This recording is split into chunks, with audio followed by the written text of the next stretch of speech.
Os amigos e colaboradores do Ministério Jimmy Swaggart o convidam a unir-se a nós nesta hora inesquecível de louvor e adoração com o evangelista Jimmy Swaggart.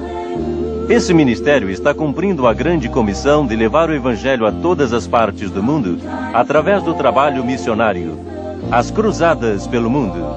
Construção de igrejas e escolas bíblicas em vários países. Programas semanais e diários de televisão. Trabalho de ajuda às crianças. E impressão e distribuição de literatura. Oramos para que através deste programa você possa chegar-se mais perto de Jesus Cristo. Apresentando-se no ginásio Kansas, na cidade de Wichita, Kansas, o evangelista Jimmy Swaggart fala sobre os dons do Espírito em nossa vida, na mensagem intitulada O Ministério do Espírito Santo no Crente. Una-se agora à multidão reunida no ginásio de Wichita, Kansas, para ouvir o evangelista Jimmy Swaggart.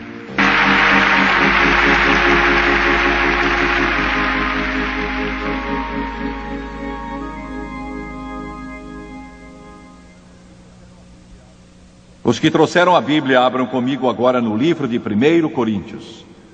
1 Coríntios 2:12, uma das cartas do apóstolo Paulo. 1 Coríntios 2:12, Paulo escreve: Mas nós não recebemos o Espírito do mundo, mas o Espírito que provém de Deus, para que pudéssemos conhecer o que nos é dado gratuitamente por Deus.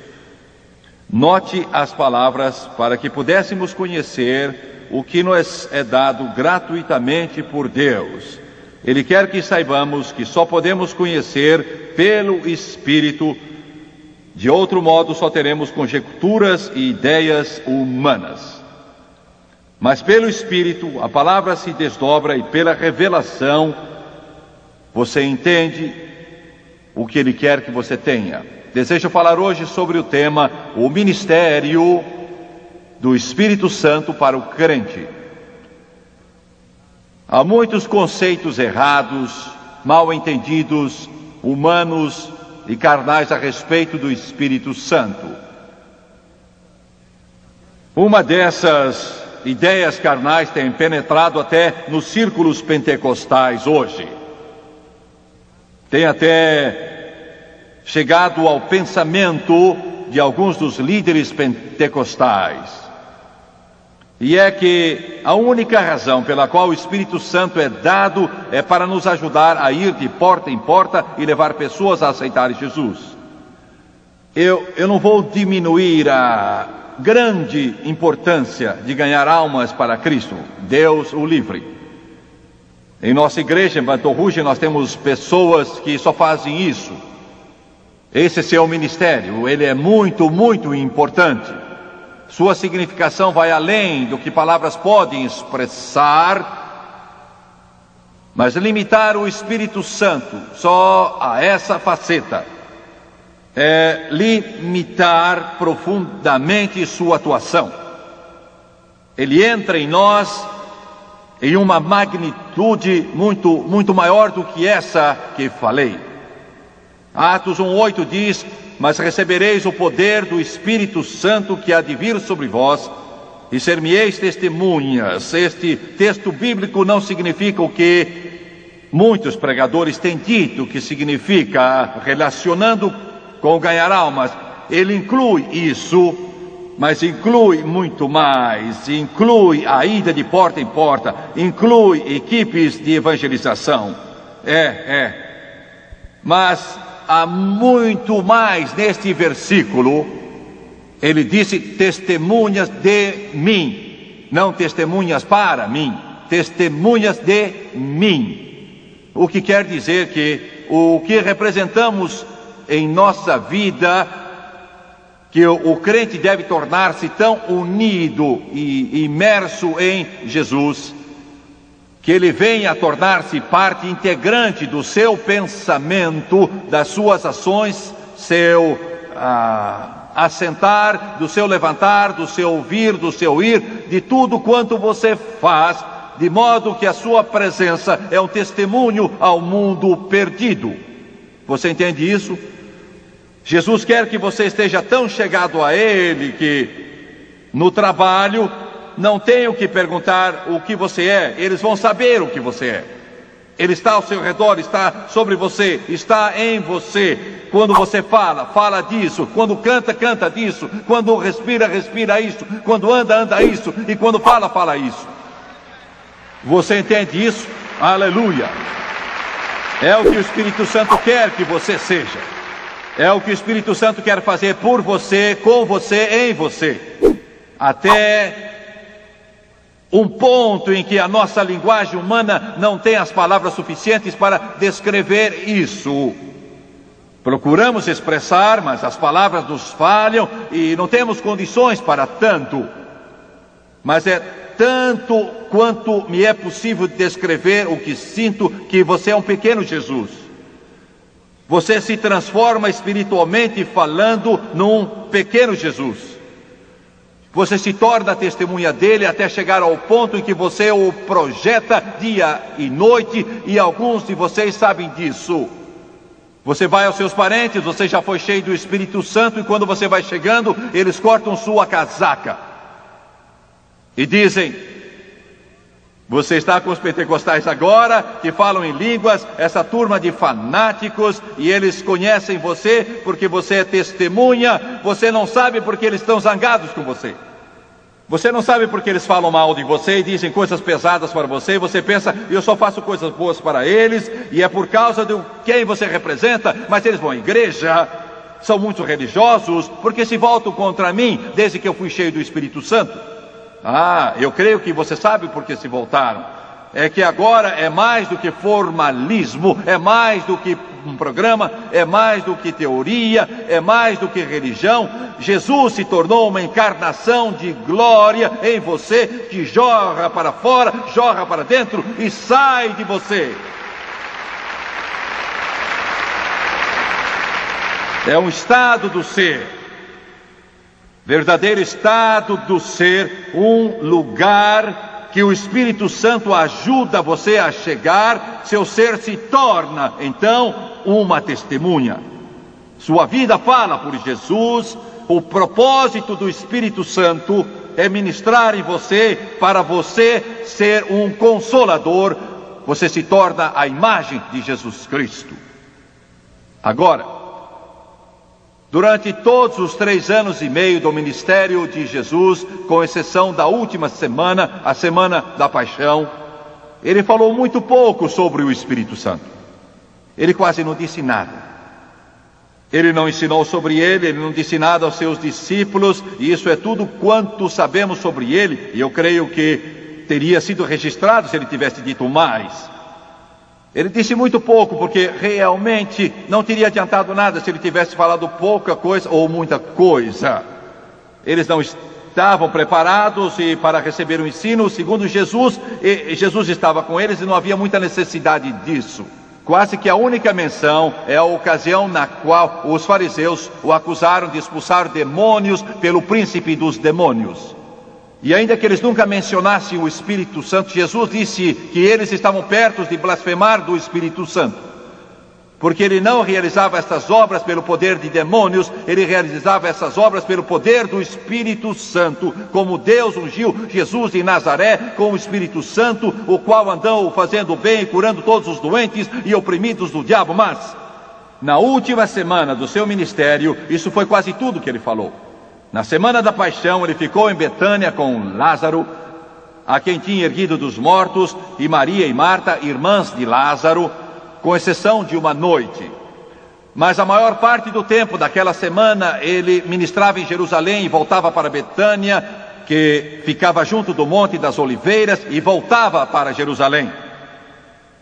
Na última semana, Jesus ensinou 100 vezes mais sobre o Espírito Santo a seus discípulos do que no período de todos os 3 anos e meio postos juntos.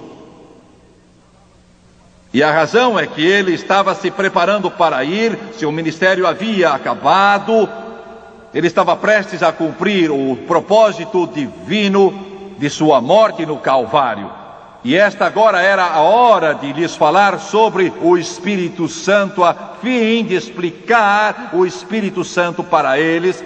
E se você ler esses capítulos 14, 15 e 16 do Evangelho de São João, você vai ver que, vez após vez, ele discorreu sobre o Espírito Santo. E nesses 3 capítulos, 14, 15 e 16, ele ensina muitas coisas. Mas há 3 coisas que ele diz que talvez possam resumir e abranger a obra do Espírito Santo em nossa vida. Em nossa vida. Ele não mediu palavras, não as repetiu vez após vez, mas ele disse algumas coisas que irão ajudar você a entender um pouco melhor a atuação do Espírito em seu coração e em sua vida. Em São João, capítulo 14, versículo 20, achamos a primeira. Ele diz o seguinte: naquele dia, ele começa com a expressão temporal, naquele dia. De que dia ele está falando? Ele está falando do dia que virá depois que ele morrer no Calvário, levantar dos mortos, experimentar a ascensão e voltar ao céu e mandar o Espírito Santo a eles, e o Espírito Santo agora passar a residir no coração e na vida dos crentes. Naquele dia, esse era o dia de que ele falava. Ele disse: naquele dia vós ireis conhecer. Notem a terminologia: depois que o Espírito Santo vier, vós ireis conhecer. Notem a expressão: vós ireis conhecer. Recebereis um conhecimento divino que será diferente e muito acima do que o mundo tem para oferecer. Conhecereis o quê? Será química, biologia, ciência, álgebra, bioquímica? Não. Mas vão conhecer as coisas do Espírito. Vão dar um passo à frente. Crentes cheios do Espírito Santo vão dar um passo à frente no conhecimento a respeito das coisas de Deus. Há alguma coisa quanto a isso que você sabe. Você não entende bem, mas você sabe, você sente no seu íntimo. Você sabe quando o pregador está lá e está pregando e o Espírito Santo não está com ele. Você liga a sua televisão, você vai àquela igreja e o pregador não crê no Espírito Santo e ele prega e você sabe que está faltando alguma coisa. Como você sabe? Como você sabe? Você não sabe explicar, mas alguma coisa em você que sabe. Glória, aleluia, você sabe. Ele disse: conhecereis que estou em meu Pai e vós em mim e eu em vós. Mas irmão, há mais um ensino aqui. Ele disse: primeiro conhecereis que estou em meu Pai, e esta é a encarnação. Isso quer dizer que ele é Deus divino. Não só é um bom homem, não só uma figura histórica, não é só operador de milagres, não só um grande mestre, não só um grande profeta. Ele é Deus. Pode-se perceber, universidades cheias do Espírito, de fato cheias do Espírito, nunca vão ter uma discussão, uma dúvida sobre a divindade de Jesus Cristo. Professores se levantando diante dos alunos para dizer: não sabemos, eles saberão. Você conhece essas coisas? Vindo de um certo lugar em Virgínia, alguns anos atrás, de uma cruzada. Naquele tempo usávamos um DC-3, um veterano DC-3. O avião tinha 40 anos, creio, voando a uns 200 km por hora, a não ser que o vento atrapalhe. Um dia o vento era forte, vinha de frente e eu olhei pela estrada e um dos nossos caminhões não passou. Ambos íamos na mesma direção e eles passaram à nossa frente.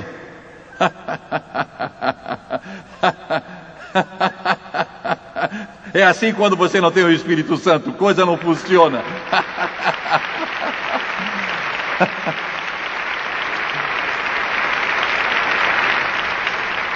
Tínhamos aquele velho DC-3, ele tinha voado na Segunda Guerra, mas isso não importa. E entramos numa série de tempestades, era uma faixa de uns 200 quilômetros de tempestades para atravessarmos.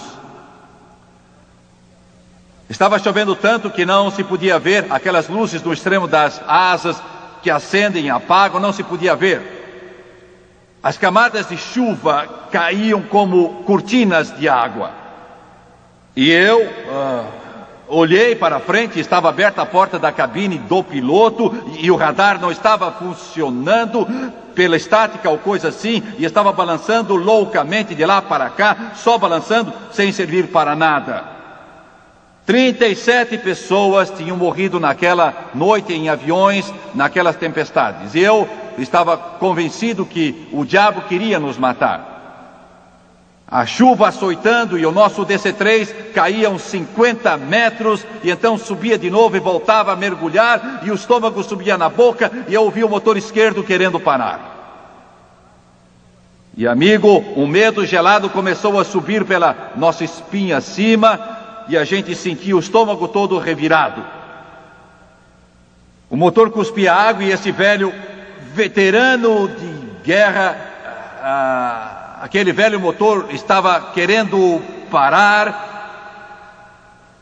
E eu sentia os poderes do inferno dizer: pegamos vocês. Eu estava ali, estava orando, e os outros também, lá na Flórida. Um dos meus amigos, Joe de Croto, ele e a esposa já tinham ido para a cama, porque já era tarde, e o Espírito Santo acordou. Jesus nos disse: conhecereis, humanamente não se explica isso. Ele se assentou em sua cama, semanas depois disso ele me perguntou, há anos que eu não o via, não me lembro de o ter visto. Ele disse: você teve algum problema? E me deu a noite em questão. Eu disse: amigo, tivemos muitos problemas. Ele sentou-se em sua cama, estendeu a mão e sacudiu a mulher e a acordou e disse: levante. Ela disse: o que é? Ele disse: eu não sei, mas o Espírito Santo está dizendo, Jimmy Swaggart, Jimmy Swaggart, Jimmy Swaggart, o Espírito Santo está me dizendo que ele está num avião e está tendo problemas. O Espírito disse: ajoelhe, ore e confie na resposta que Deus vai dar. Que coisa notável! Aleluia! A 2.000 quilômetros lá na Flórida, o Espírito Santo estava pondo meu nome na mente dele, e ele e a esposa prostraram a orar. Foi isso que Jesus quis dizer sobre: naquele dia conhecereis. Naquele dia conhecereis. Conhecereis, conhecereis, conhecereis. Glória a Deus. Ficaram orando até que a resposta veio. E a resposta foi bem estranha. O piloto de um 737 ouviu os nossos sinais e através daquela estática ele disse: estou ouvindo o seu chamado. Ele disse: sei que meu radar está em ordem, sei de uma abertura nestas nuvens. Ele disse: vou diminuir a velocidade do nosso Boeing 737 até chegar ao ponto mínimo. E o avião dele estava lotado. Ele disse: eu creio que vocês podem ficar comigo o bastante para eu tirar vocês do meio desta tempestade. Eu não sei se um DC-3 já seguiu um jato 737 em toda a sua história, mas eles aceleraram os motores ao máximo e disseram: motores, andem em nome de Jesus. Glória a Deus, louvado seja o nome de Jesus, aleluia. E seguimos aquele 737 com as nuvens pesadas de ambos os lados, porque o Espírito Santo estava no coração do povo, e Jesus disse: conhecereis. Meu Deus, eu podia sentir. São os recursos que temos. Pobre das nossas igrejinhas de hoje, vagueando por aí, tentando fazer as coisas na carne. Deus nos ajude a ser cheios do Espírito, a ter o Espírito em nossos coros, a ter o Espírito nos nossos pregadores, nos professores da escola dominical, e ter o Espírito em nossas orações, e ter o poder do Espírito Santo em nossa vida. Conhecereis, conhecereis, conhecereis, conhecereis. São João 16:23. 16:23, Jesus fala de novo, e naquele dia diz de novo: não pedireis. Ele disse: nada me pedireis, porque ele ia mostrar-lhes Como pedir tudo que pedires ao meu Pai em meu nome, Ele vou-lo-á de dar. Primeiro conhecereis, e segundo vós ireis pedir. O Espírito Santo quer ajudá-lo a orar e ter a resposta às suas orações. Vou dizer uma coisa: você de fato não pode orar a não ser que o Espírito o ajude. João 16:13 diz: mas quando vier aquele Espírito de verdade, ele vos guiará em toda a verdade, porque não falará de si mesmo, mas tudo quanto tiver ouvido, ele falará e vos anunciará o que há de vir. Você pede, ele lhe diz, ele o ajuda. Glória a Deus. Você pede. Você sabe porque o povo pentecostal é o povo que mais pede no mundo todo? Essa é a turma do pedir tudo a Deus. Tudo mesmo. Antigamente as igrejas pentecostais eram fraquinhas e ficavam em locais escondidos. Agora elas são as maiores da cidade. Glória. Pedi. Alguém diz: você vai construir uma universidade? Está doido? Você não pode fazer isso. Vai custar 100 milhões de dólares só para começar. Mas nós resolvemos que íamos pedir a Deus. Pedir. Sabe de uma coisa? Nós servimos um grande Deus. Enche-se do Espírito Santo. Peçam. Jesus disse: pedi e dar-se-vos-á, buscai e encontrareis, batei e abrir-se-vos-á. Deus não morreu, Deus está vivo. Pedi. Minha avó pôs isso no meu coração quando eu era menino, martelou isso em mim, ela cantava isso para mim.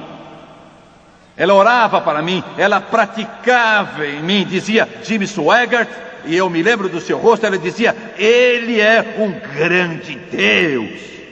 Ela instilou em mim, ela bombou isso em mim. Deus não é anão, um Deus pequeno.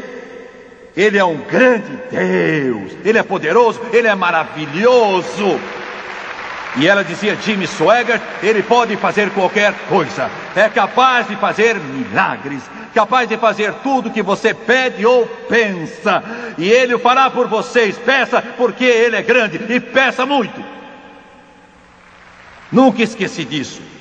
Ela dizia: peça. Não peça pouco, peça muito. Ela me ensinou. Quando nós casamos, não tínhamos nenhuma bicicleta.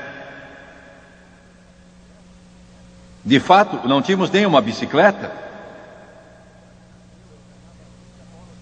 Quando Dani nasceu, eu ganhava $30 por semana.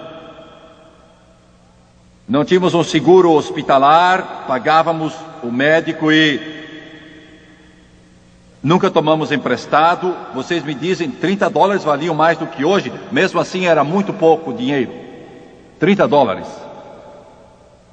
Já vendi 13 milhões de discos desde então. E fora meu salário, tudo, as porcentagens, as comissões, cada dólar vai para o trabalho de Deus. Tudo mesmo.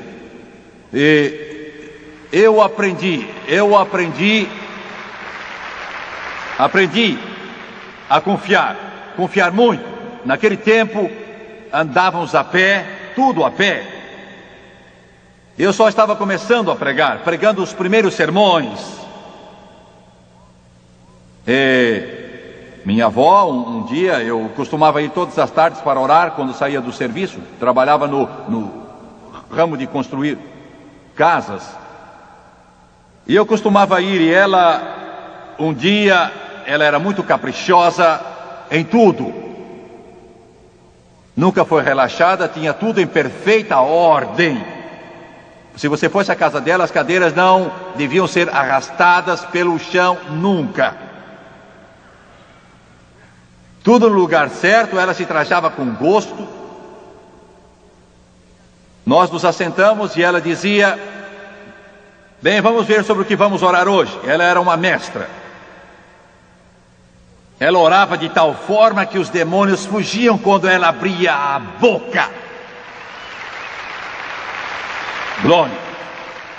E eu estou lá de olho arregalado e digo: sobre o que é que nós vamos orar? Ela diz: você e Francis precisam de um carro. E eu estava de pleno acordo, cansado de andar. Você precisa de um carro. Eu disse: preciso. Então vamos nos pôr de joelhos e vamos pedir a Deus um carro. O que é que eu podia fazer com esse ordenado de $30 por semana? Não podia nem pensar em comprar um carro com $30 por semana.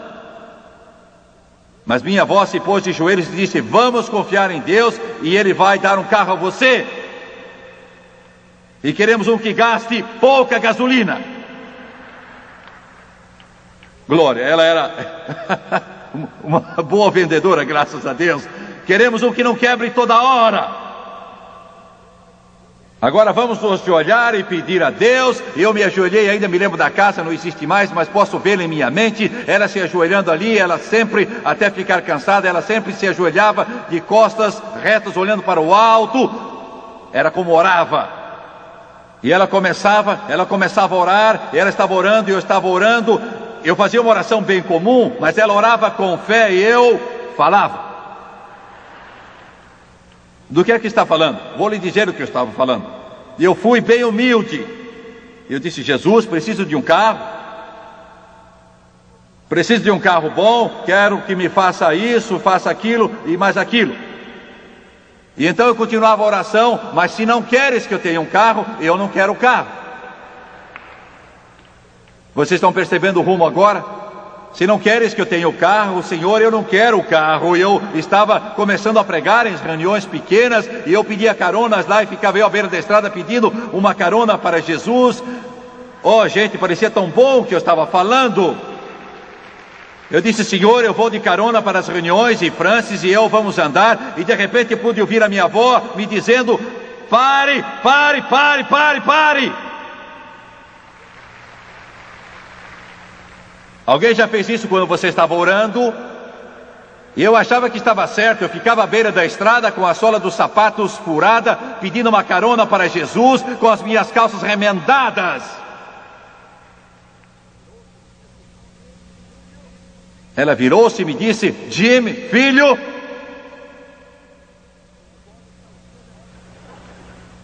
com os olhos faiscando, ela disse: você vai pedir carona? Não diga que vai pedir carona, você já está fazendo isso, seu bobo!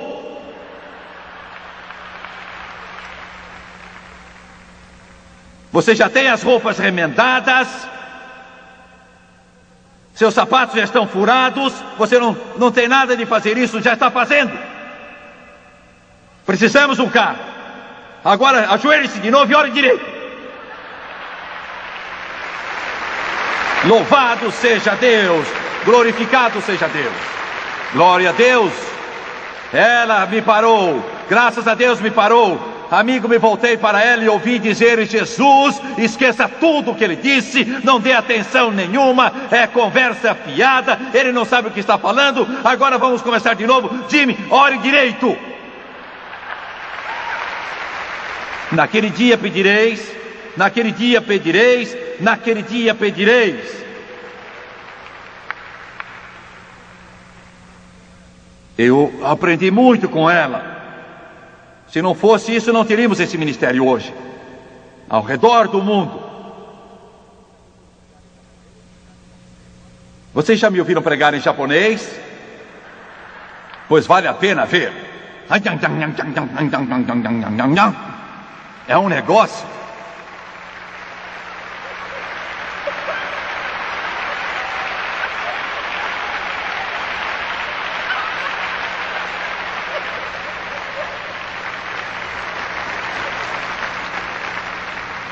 Nós entramos lá numa das salas, temos salas por todo o edifício de TV, venham um dia ver o que nós temos. Uma delas é para dublagem em espanhol, e eu estou lá pregando em espanhol, e você vai mais adiante, em outra sala estou pregando em português, e mais um pouco mais adiante estou falando em francês, um pouco mais adiante estou pregando em italiano, e um pouco mais adiante estou pregando em japonês, e o diabo diz: minha gente, o que é que eu vou fazer? Mas naqueles primeiros dias, aquela senhora grisalha, cheia do Espírito Santo, pôs em meu coração, em minha alma, pôs em meu espírito, e disse-lhe: Deus, peça a Ele. nós não teríamos este ministério, não estaríamos construindo igrejas e escolas bíblicas por todo o mundo, na base de $1 milhão por mês, se não tivesse sido por ela. E em 15 dias eu tinha um carro. 2 semanas.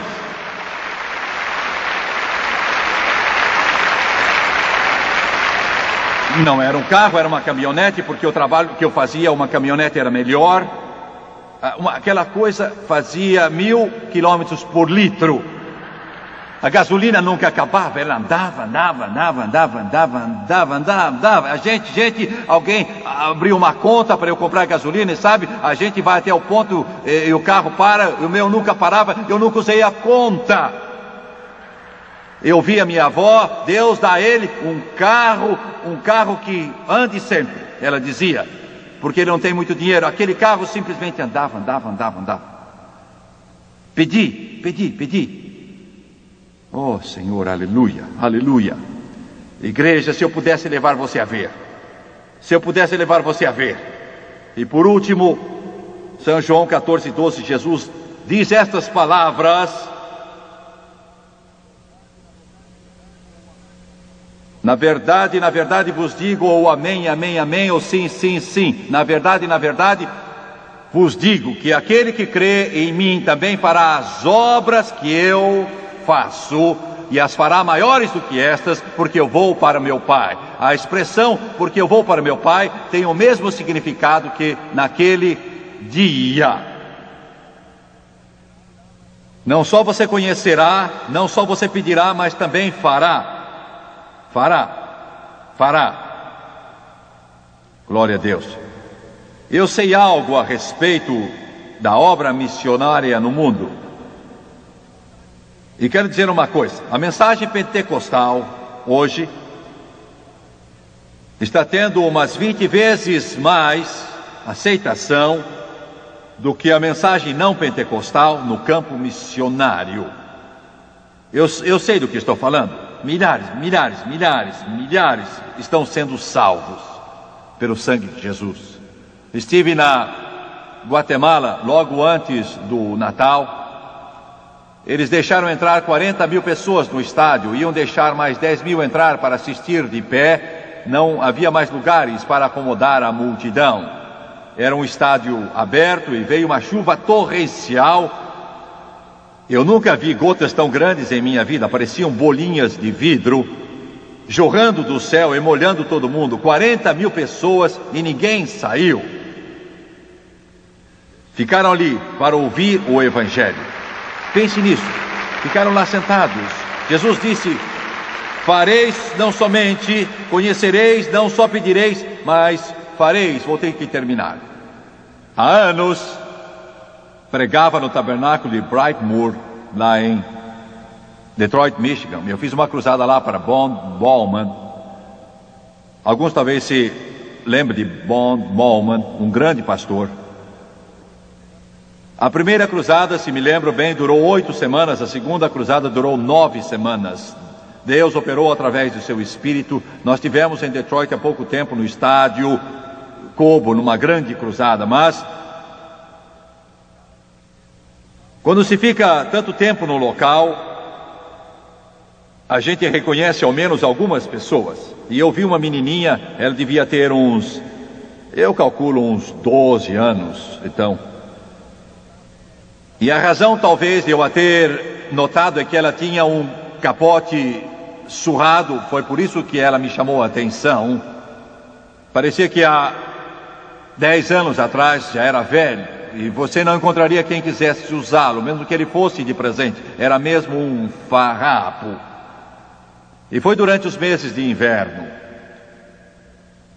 E eu observei porque ela estava sempre com ele, mesmo dentro do prédio, e o prédio era sempre aquecido, e com o auditório lotado ficava ainda mais quente. Ela não o tirava, ela ficava com ele o tempo todo. Era uma capa do tempo do onça e era de chamar a atenção. E eu descobri mais tarde porque ela não o tirava. Ela simplesmente não tinha o que vestir, e ela sentia, sabe como as meninas sentiam vergonha? Vivia na pobreza. O pai dela era dado ao vício de beber. E sua mãe fazia o que podia, mas eles não tinham nada. E eu descobri isso mais tarde. Ela começou a vir às nossas reuniões. Eu fiquei sabendo que ela pegava uma carona quando alguém vinha para aquele lado da cidade. E quando não, aquela garota saía no meio da neve, no frio. E fica escuro lá onde ela mora, às 5 horas, no tempo do inverno. E pedia carona. Perigoso como é, e assim chegava às reuniões. Creio que ela não perdeu muitas noites. Sabe por quê? Sabe por quê? Jesus mandou pregar o evangelho aos pobres. Ela não tinha nada. E ela sabia que não havia nenhum outro futuro. E ela teve um vislumbre de uma coisa melhor. E ela estendeu a mão àquela menininha de 12 anos e dizia: não posso perder. Não posso perder. Não posso deixar que isso escape. E ela começou a vir àquelas reuniões. Uma noite ela veio. Culto terminado. Havia gente ainda orando na frente, algumas pessoas. Eu não sabia que horas eram, seriam umas 10, 10 e meia da noite. E essa menina subiu, talvez fosse a metade da altura. E agora eles construíram uma igreja nova, linda lá, mas aquele era o tabernáculo antigo. E eu disse: querida, o que você quer? Porque ela tinha olhado para mim, eu sabia que ela queria algo. Ela disse: Jimmy Swaggart, eu tenho ouvido pregar noite após noite, após noite. E ela disse: eu creio que Jesus pode fazer o que você disse que pode. E ela disse: eu sou cega do olho direito. Eu olhei para ela, era leitoso, e eu disse: querida, você não vê nada? Ela disse: não, com esse olho. Eu perguntei se nasceu desse jeito, não me lembro o que ela disse, mas então ela disse que eu desejo que Deus o abra. Eu sei que muitos pregadores podem dizer muita coisa, mas eu vou ser sincero, eu nunca tinha visto um cego ser curado em minha vida. Tinha ouvido falar, tinha lido, eu li a respeito de Bartimeu e tremia, mas eu nunca tinha visto. Eu cria que Deus podia, e creio hoje, mas nunca tinha visto. Eu disse: querida, você crê que Ele pode? Gostaria de dizer que foi a fé de Jimmy Swaggart. Não estou tentando ser humilde ou mostrar falsa modéstia. Estou dizendo o que eu creio no meu coração. Não foi minha fé, foi a dela,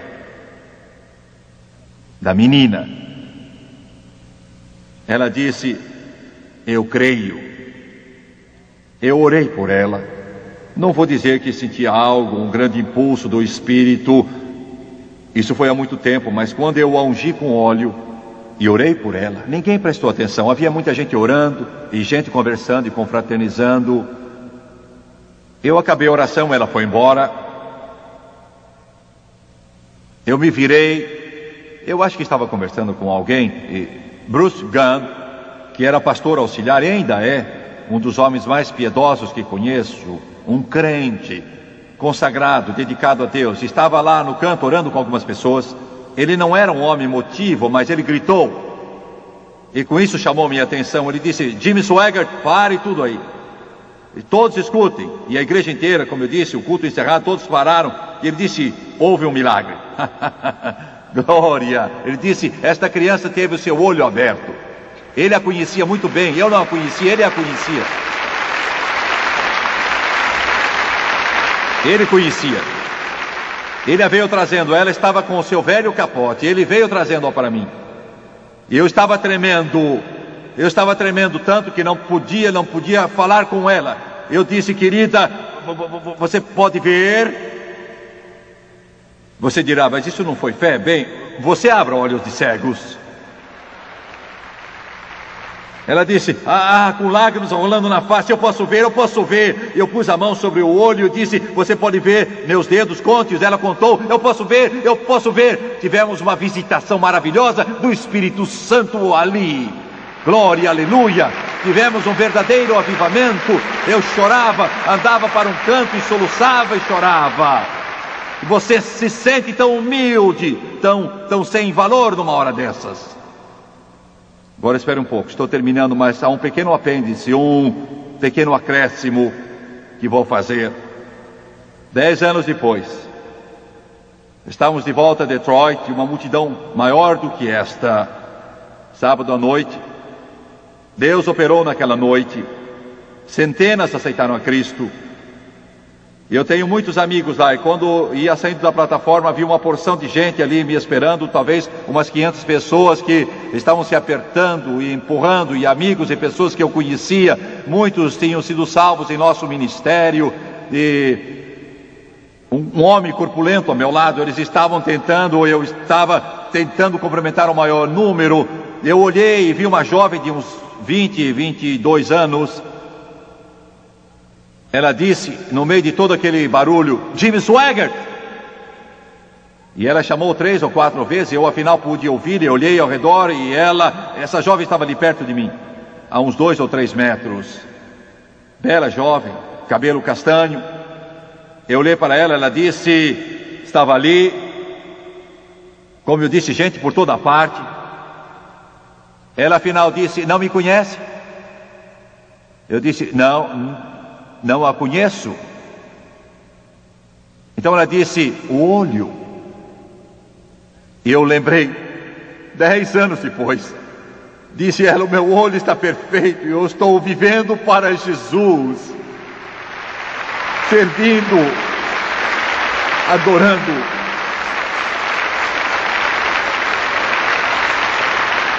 Eu saí daquele lugar, não pude me conter.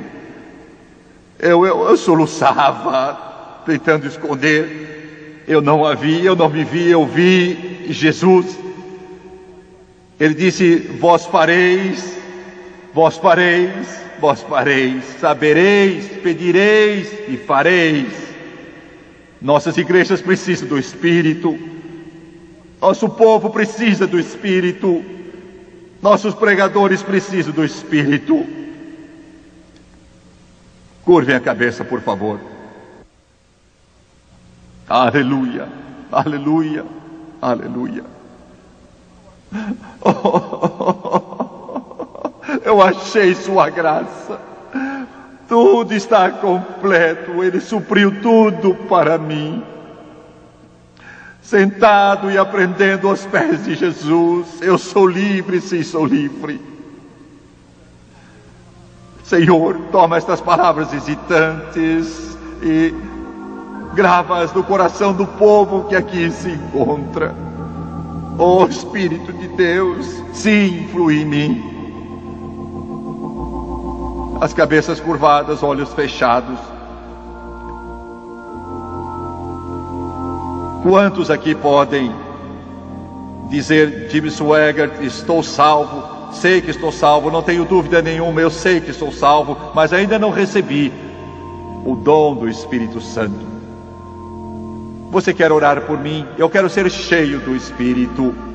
Eu ainda não fui batizado no Espírito Santo. Levante as mãos com evidência de falar em outras línguas, conforme o Espírito me conceder. Levante as mãos, por favor. Em todo o auditório, não quero constrangê-lo. Levante-as, levante-as, levante-as. Pois bem, quero que todos aqui se levantem. Por favor, todos levantem. E eu quero que cada um de vocês que erguem as mãos aqui, lá de cima, embaixo, dos lados, todos os lugares, quero que você venha. Quero que você venha à fonte. Quero que você venha ao poço. Quero que você venha ao rio. Quero que você venha e fique de pé aqui. Venha agora.